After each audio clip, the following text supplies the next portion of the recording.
jeni në Report Televizion, ndërsa në këtë momente do të ndalemi me një të ftuar në studio. Kam kënaqësinë të ndaj studion me zotin Arben Pëllumbi, sekretari organizativ i Partisë Socialiste, i cili ka mbërritur në studio pikërisht për të folur dhe për të diskutuar në lidhje me ato se çfarë është duke ndodhur ditën e sotme me situatën politike. Një situatë e cila sigurisht ka marrë pjesën më të madhe të vëmendjes në qytetin e Shkodrës, aty ku ka një ngërç midis Partisë Demokratike dhe Partisë Socialiste pra majorancës, e cila në këtë momente është atje vetëm në Këshillin Bashkiak, sepse kryetaria e bashkisë vjen të mbetet Voltana Ademi. Zoti Pëllumbi, faleminderit që jeni me ne në studio pas seancës plenare.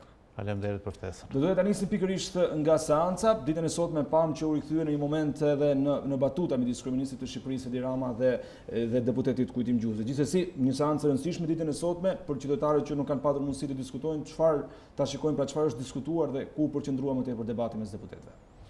Atëherë sot seanca ka pasur disa projekt ligje në punimet e saj, të cilat janë votuar me një majorancë të madhe, por ajo që besoj ka tërhequr më shumë vëmendjen edhe që besoj zgjon edhe interes edhe për këtë bashkëbisedimin tonë është fjala e kryeministrit, i cili u përqendrua në fjalën e tij në atë që ndodhi mbrëm në parlamentin e Hollandës dhe që në një farë mënyre vërteton pikërisht atë që është thënë nga kryeministri, është nga të gjithë të tjerët, që nuk ka të bëj me Shqipërinë fati se si do të vendoset mbas disa ditësh. Ka të bëj me problemet e brendshme të Bashkimit Europian, ka të bëj me problemet e brendshme të vetë Hollandës. Dhe kjo u duk edhe mbrëm në debatin që u zhvillua në parlamentin e Hollandës. Pra ne besojmë që Shqipëria i ka bërë detyrat e veta. Shqipëria mori një poshtë shumë të fortë dhe shumë të rëndësishme nga parlamenti gjerman, pra nga Bundestagu, e cila konfirmon pikërisht të që thamë, atë që edhe Komisioni Europian e thanë në rekomandimin e vetë që bëri pa kushte. Sigurisht, Parlamenti i Gjermanisë, një pjesë e madhe deputetëve të cilit kanë vizituar të këto muajt e fundit Shqipërinë për të njohur më nga hapër me problematikat që neve kemi dhe me rrugën tonë integruese, ka vendosur dhe disa kritere apo kushte, apo i quajmë si të dëshironi ju, të cilat në themel kanë të bëjnë me punën tonë. Pra, këto janë gjërat që ne duhet i bëjmë pavarësisht faktit në na i kanë thënë dë Bundestagu apo s'na i kanë thënë Bundestagu. Këto janë gjëra që ne duhet i bëjmë, janë gjëra që i kemi filluar, janë gjëra që i kemi në proces dhe pa diskutim që kemi të gjithë interes që t'i përfundojmë sa më shpejt. Gjithsesi, zoti Pëllumbi, pikpyetja dhe skepticizmi i Holandës duket më pak dhe vëret më pak në rastin e Maqedonisë Veriut.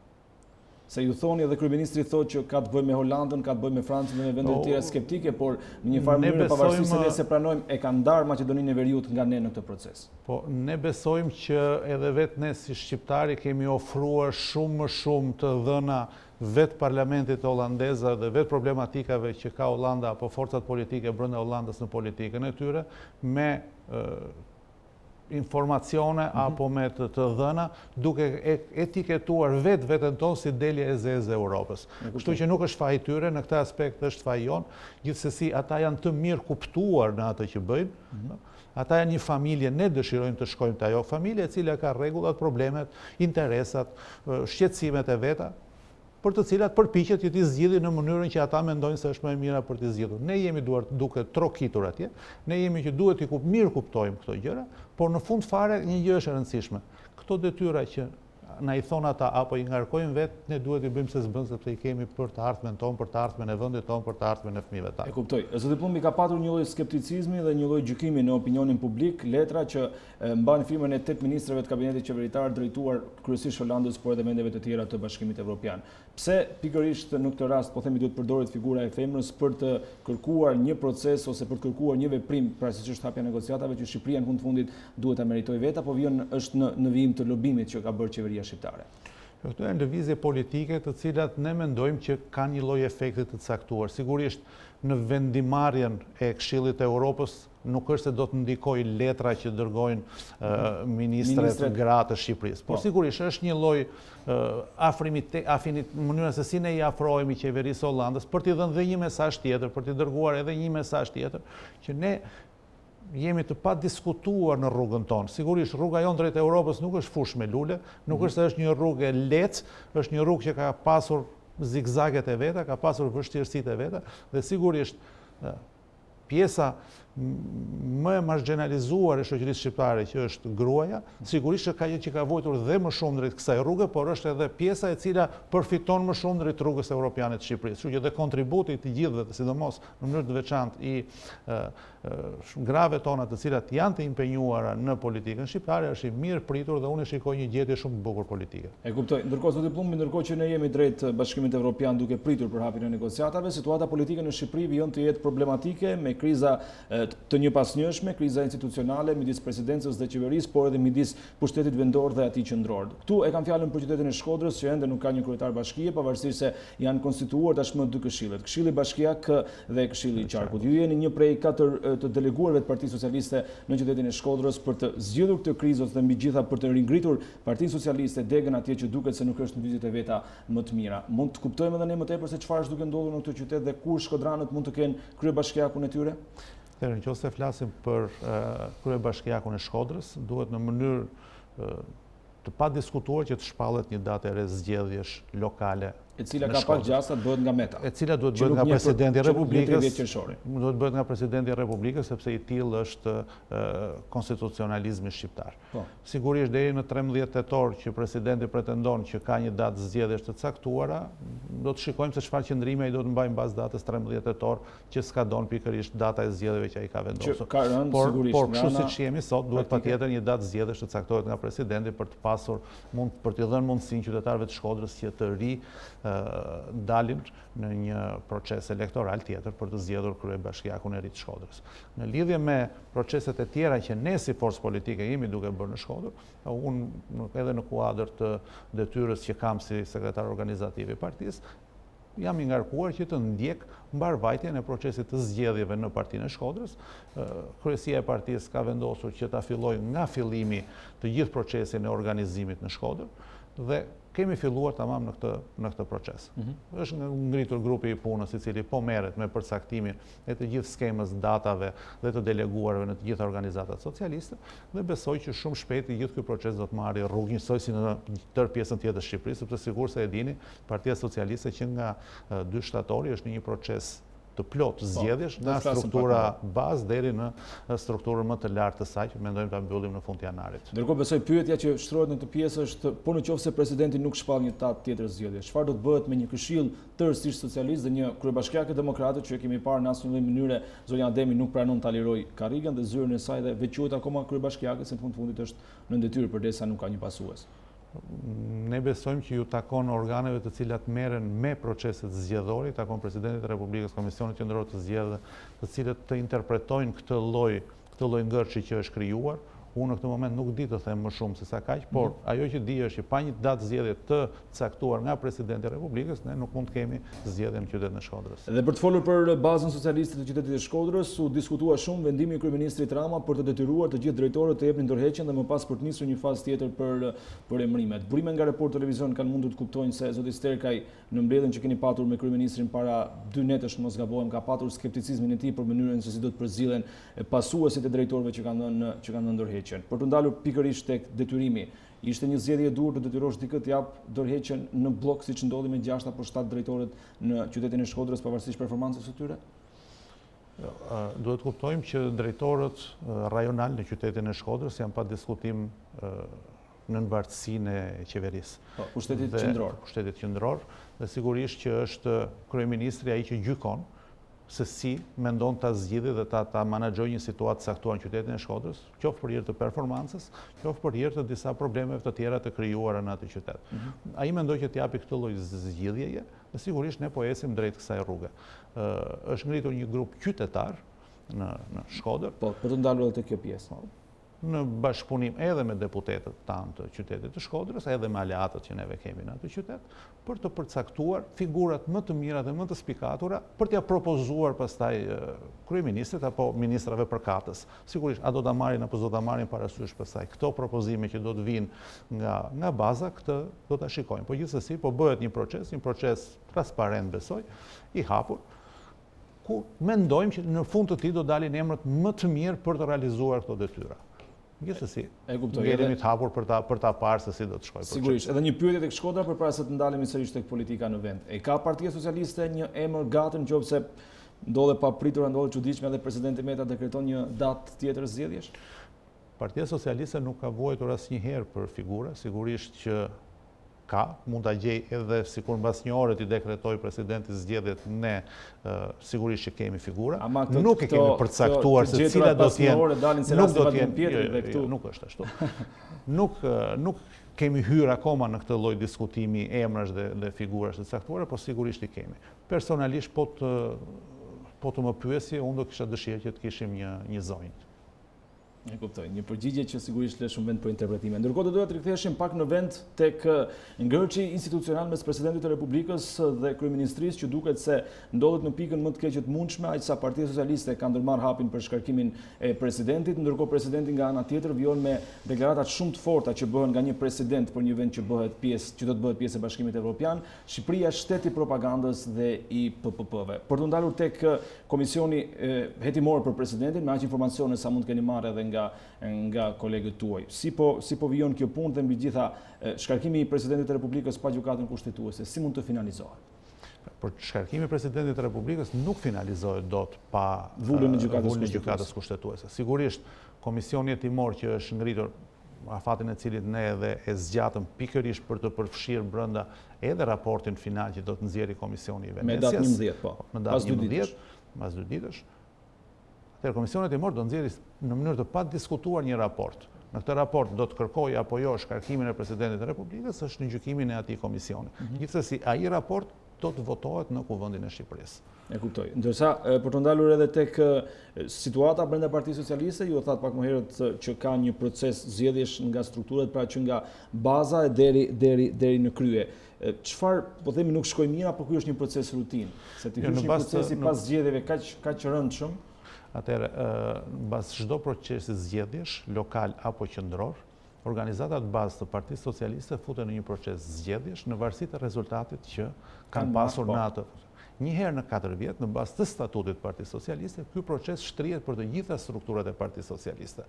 Dhe sigurisht fillon nga organizatat bazë, dhe ne kemi filluar nga data 2 shtator deri në 16 shtator kemi bërë procesin para përgatitor, dhe nga 16 shtatori deri në fund të tetorit kemi procesin e zgjedhjeve në organizatat e Partisë Socialiste, ku do zgjedhim kryetarin dhe sekretarin e këtyre organizatave, për të vazhduar pastaj në 16 nëntor me një proces shumë të rëndësishëm, në paktën ne e konsiderojmë të tillë, që është votimi sipas procesit një antar, një vot, për të zgjedhur delegatët e Kongresit, kongresi i cili do të mbahet diku nga fundi i janarit, dhe për të vazhduar pastaj me zgjedhjen e kryetarëve të asambleve të njësive socialiste, njësive administrative dhe kryetarëve të partive të bashkive.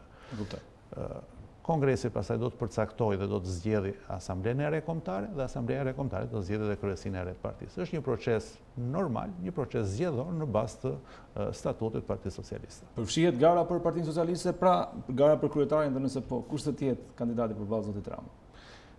Atëherë më lejoni të shpjegoj që në statutin e Partisë Socialiste, kryetari i Partisë Socialiste në rast se sapo ka dalë nga një proces zgjedhjesh dhe ku është konfirmuar forca jonë politike, në mënyrë automatike i rinovohet mandati i tij. Për rrjedhoj nuk ka garë për kryetarin e Partisë Socialiste sepse mandati i tij është rinovuar. E kuptoj. Pa do shkojmë deri tek kryesia e Partisë Socialiste. Ndërkohë, zhvillime të rëndësishme ka patur këto kohë edhe në rajon zoti Pëllumbi, ku siç e dimë tashmë në Kosovë janë realizuar zgjedhjet dhe Albin Kurti së bashku me Vjosa Osmanin duket se do të krijojnë koalicionin e re të qeverisës. Cilat janë marrëdhëniet, po themi, të Partisë Socialiste ose të leadershipit tuaj, pavarësisht se ndoshta nuk jeni ju personi i duhur për të pyetur, se këtu duhet pyesin vetë Ramën, po. Cilat janë marrëdhëniet me zotin Kurti dhe me opozitën e dieshme në Kosovë dhe mbi të gjitha si është dukur ju ky proces? Jeni ndier në ndonjë moment fajtor edhe ju si forcë politike nga shembulli i mirë që ka dhënë Kosova se si duhet bën një palë zgjedhje të mira dhe mbi të gjitha humbësi të dalë në opozitë dhe të pranojë fituesin edhe kur ka qenë më përpara në pushtet? Ne edhe sot në seancën plenare të Kuvendit kemi pasur një lloj diskutimi dhe debati edhe në lidhje me proceset zgjedhore në Shqipëri, sepse siç e dini në rekomandimet apo kushtet e Parlamentit Gjerman është edhe përfundimi i reformës zgjedhore që ne duhet bëjmë. Gjithsesi personalisht kam menduar gjithmonë që çfarëdo sistemi të kemi, ai sistem nuk është asnjëherë më i mirë se sa tjetri. Çdo sistem ka të mirat dhe të këqijat e veta.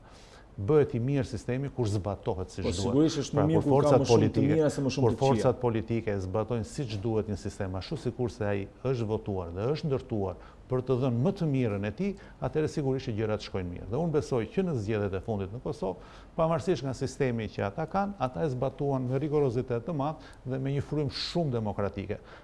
Do të doja shumë që kjo lloj fryme të vazhdojë të përçohet edhe në të ardhmen në Kosovë, po të vazhdojë të përçohet edhe tek ne. Është shumë interesant fakti zoti Pëllumbi që gjithë politikanët janë në një farë mënyrë me mendimin tuaj që ne duhet marrim shembull nga Kosova, ne duhet të kuptojmë se si bëhet një proces i zgjidhshëm. Pra e thonë vetë politikanët që e kanë në dorë ta bëjnë sistemin. Janë deklarata abstrakte këto, ndoshta jo nga ju, po nga drejtues të lartë të shtetit që nuk bëj pjesë ke ata që them fjalë për të bërë politikë apo për të bërë sigurisht, po ideja është që e thonë politikanët të marrim shembull, po në fund ne duhet marrim shembull nga të gjitha ato vende me demokraci të konsoliduar apo me demokraci që po konsolidohet, të cilët arrin të bëjnë një proces zgjedhor siç duhet dhe humbësit i japi dorën fituesit. Çdo vend që arrin të bëjë një proces të tillë meriton që ti ta kesh shembull. Për ju personalisht, si është figura e Albin Kurtit? Mund t'i mbajë gjitha ato detyrat që ka bërë deri në këtë moment edhe e përkrahni ju po themi si një eksponent i Partisë Socialiste idenë e Bashkimit Kombëtar që mund të themi që me atë lloj premtimi ose me atë lloj fryme arriti edhe të merrte pushtetin dhe të bënte njerëzit për vete? Sigurisht unë besoj që pozicionet që një politikan mban në opozit në momentet kur vjen në pushtet duhet t'i rishikoj sepse ndryshojnë. Është krejt tjetër gjë kur ti je në opozit dhe përgjegjësia që ke në opozit nga ajo që ke në pushtet kur vjen në pushtet, sepse në një farë mënyrë të lidhen edhe këmbët edhe duart dhe nga marrëveshje dhe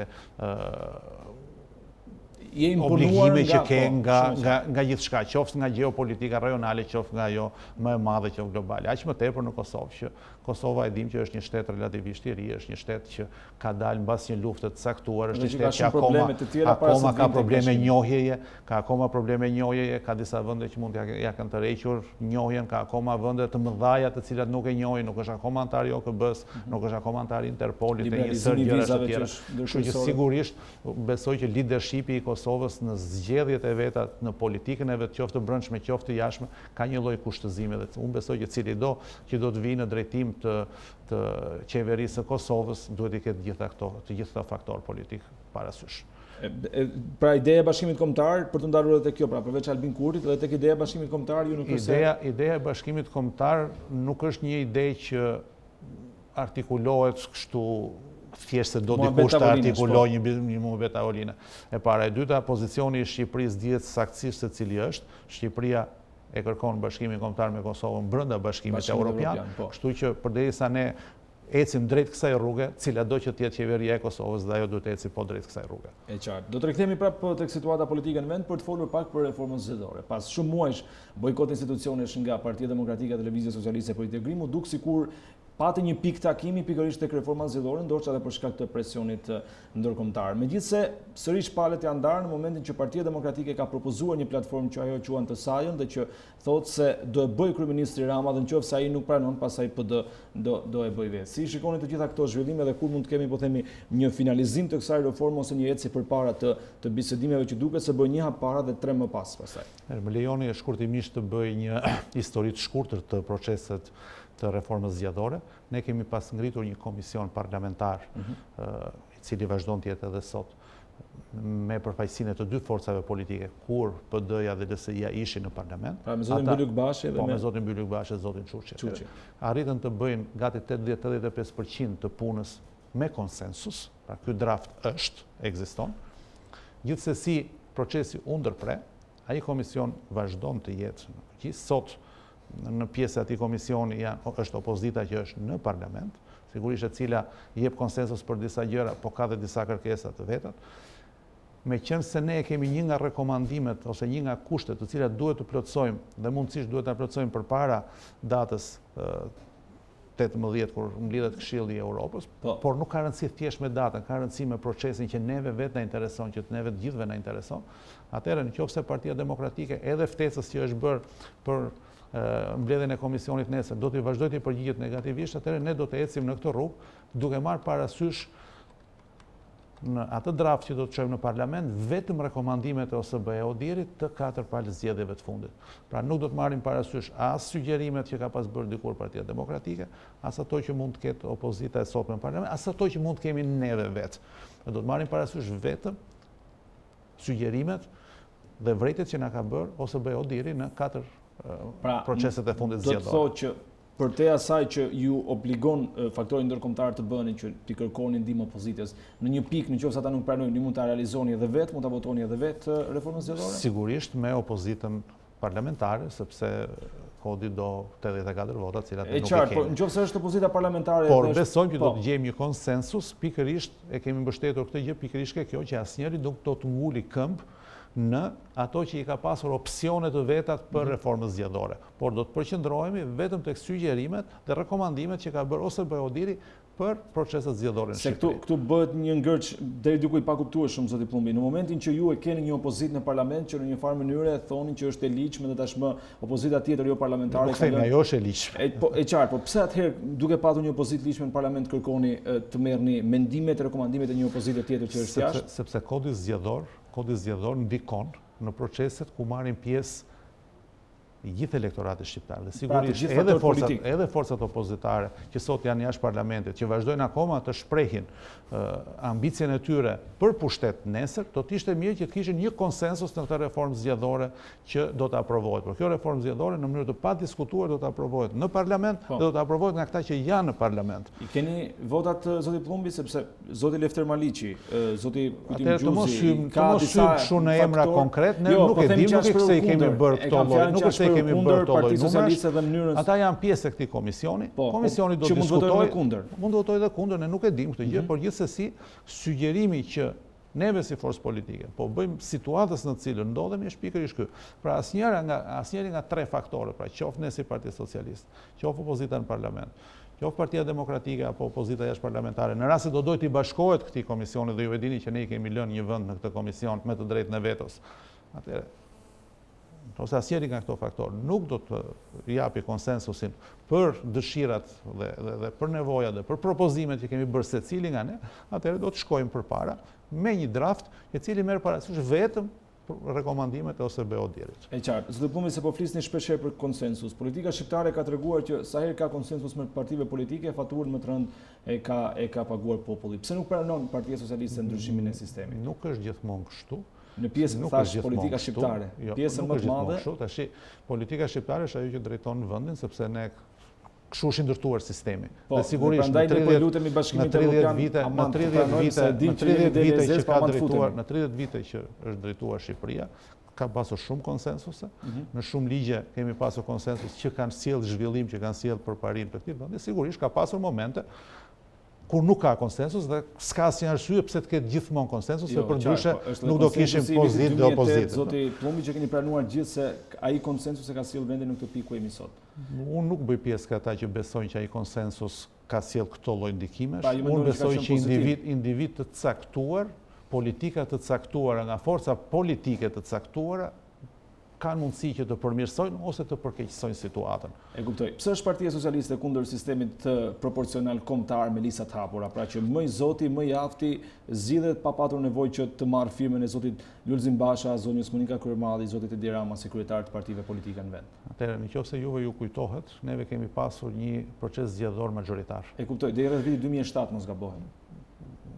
Diçka e tillë, 2007-2008 që bën ndryshime pastaj. Deri në 2005 është votuar me këtë sistem. Dhe sigurisht është një sistem që ka prodhuar edhe ai problematikat e veta. Sigurisht unë edhe për hir të disa raporteve familjare kam ndjekur mjaft procese zgjedhore të asaj periudhe dhe e di shumë mirë se sa konfliktuale kanë qenë deri në përplasje personale. Pra nuk merreshe, kalonte nga politika dhe bëheshe personale unë apo ti. Ama është diçka që përket politikës, pavarësisht edhe një herë dal tek kjo, nuk është se ti kur e bën personale e bën me njerëz nga mbrapa. Kemi pasur të plagosur, kemi pasur të vrarë, kemi pasur të unë vazhdoj të kthejmë gjithmonë asaj që ju thash edhe në fillim. Unë nuk besoj që ka një sistem që është më i mirë se sa tjetri. Të gjitha sistemet kanë të mira dhe të këqijat e tyre. Nëse ato zbatohen siç duhet, atëherë nxjerrin në pa të gjithë vlerat e mira që kanë. Nëse ato nuk zbatojnë siç duhet, nxjerrin pa vlerat e këqija që kanë. Po një sistem, çdo sistemi ka të metat. E kuptoj zoti Plumbi, po një sistem që përfaqësuesin tim si qytetari për zgjedh zoti Rama apo zoti Basha, pavarësisht se sa të aftë mund të jenë ata si politikan, nuk besoj se është më mirë pa çka se sigurisht secili ka të mia dhe këqijat e veta se dikush që zgjidhet në bazë të votave. Fiton ai që sepse më faqen të pres me këtë listë edhe unë po të dal pas një ditë politik të më vëj zoti Rama të parin, unë mund të fitoj edhe në Tiranë dhe kudo tjetër. Po gjithsesi nuk ka ndodhur që edhe në magjoritar të mos kenë fituar njerëz që kanë dalë për herë të parë në politikë. Pra duhet të kuptojmë një gjë. Të mos se as e frym, po as e ç'bëjmë rolin e kryetarit të partisë në përzgjedhjen e listës së kandidatëve. Ata e vetë frym, kështu që nuk kemi fare. Është gjithmonë kështu. Nuk ka rëndësi se cili është sistemi. Në të gjitha rastet do të jetë kryetari i partisë, kryesia e partisë, forumet e partisë, të cilat do të përcaktojnë se cilët do të jenë njerëzit dhe ku do të garojnë këta njerëz. Pra ju mund të jeni një njeri shumë i zotit, mund të keni elektorat në Tiranë, po për nevojat partisë do shkoni të kandidoni në Shkodër, se ashtu mendojmë që në këtë situatë na bëni më mirë në Shkodër. Dhe mund të shkoni në Shkodër, shkojnë njerëz edhe në çdo qytet tjetër, njerëz anonim dhe shkoni në Shkodër, se atje jeni një person i cili shkoni për herë të parë, pavarësisht kësaj. Pra, kryetari i partisë, strukturat e larta të partisë gjithmonë kanë në dorë të të çojnë diku apo të të vënë diku, të të vënë në listë apo mos të të vënë në listë. Dhe as mos e frym shumë këtë gjë, po as mos e heqim rolin që ka kryetari i partisë dhe forumet e larta të Partisë Socialiste për të përcaktuar qoftë listat, qoftë vendin se ku do të kandidojnë. Në këtë aspekt e shikoj unë pikërisht faktin që për mua nuk ka shumë rëndësi cili është sistemi. Ai sistem që kemi dhe bëjmë mirë të mbajmë këtë sistem që kemi dhe të vazhdojmë ta konsolidojmë këtë, tashmë jemi mësuar me këtë sistem, por ta zbatojmë siç duhet. Në kushtet që ne zbatojmë siç duhet, arrim të nxjerrim edhe këtij sistemi gjërat më të mira të tij në pa.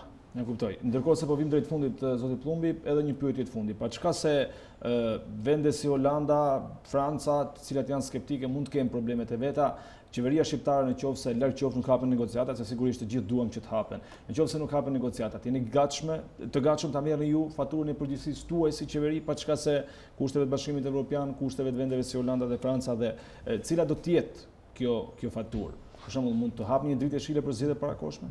Ne nuk do lodhemi së përsërituri, pavarësisht se ju asnjëherë nuk na dëgjoni. Ne dëgjojmë gjithmonë që qeveria e Partisë Socialiste e ka marrë dritën jeshile kur mori rekomandimin e çeljes së negociatave pa kushte nga Komisioni Europian. Është Komisioni Europian ai i cili certifikon punën e qeverisë. Ai ka bërë apo si ka bërë detyrat. E gjitha kjo që zhvillohet tash është një teatr politik në të cilin ne pothuajse s'kemi rol fare më.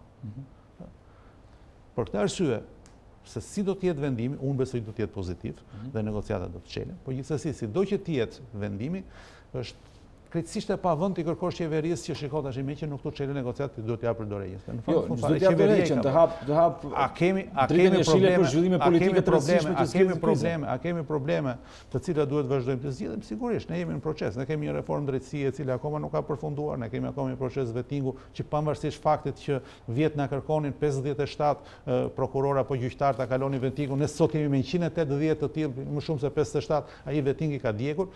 Pra pavarësisht këtyre fakteve, pavarësisht këtyre gjërave që harrohen nga vjet në si vjet, ne kemi akoma shumë punë për të bërë, po këtë punë e kemi pavarësisht faktit na çelen apo s'na çelen negociat. Ne këtë punë do ta bëjmë se s'bën sepse ne duhet, është për vendin tonë. Sidoqoftë, zoti Plumbi, unë jam nga ata njerëz që mendoj që nëse hapen negociatat dhe shpresojmë të ndodhë këtu, edhe qeveria socialiste, edhe ju, edhe deputet të tjerë do të merrni faturën e triumfit dhe do të thoni që është e gjitha merit dhe përgjegjësia jo, ndryshe nga sa thoni tani që nuk është përgjegjësia jona.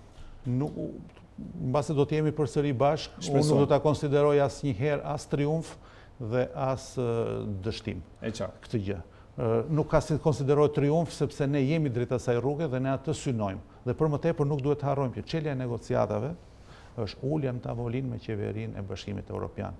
Aty fillon procesi i vërtet i negocimit, puna e vërtetë e qeverisë, puna lodhëse e qeverisë për përshtatjen e gjithë legjislacionit shqiptar me atë të Bashkimit Europian. Ka për të qenë lehtë, ka për të besoni, ka për të qenë goxha e vështirë. E kuptoj, është mëkatimas që këtë punë të madhe ta bëjë qeveria zotit Basha. Kam përshtypjen për ju. Keni bërë gjithë të lodhje, uleni në tavolinë dhe pastaj vjen një qeveri tjetër.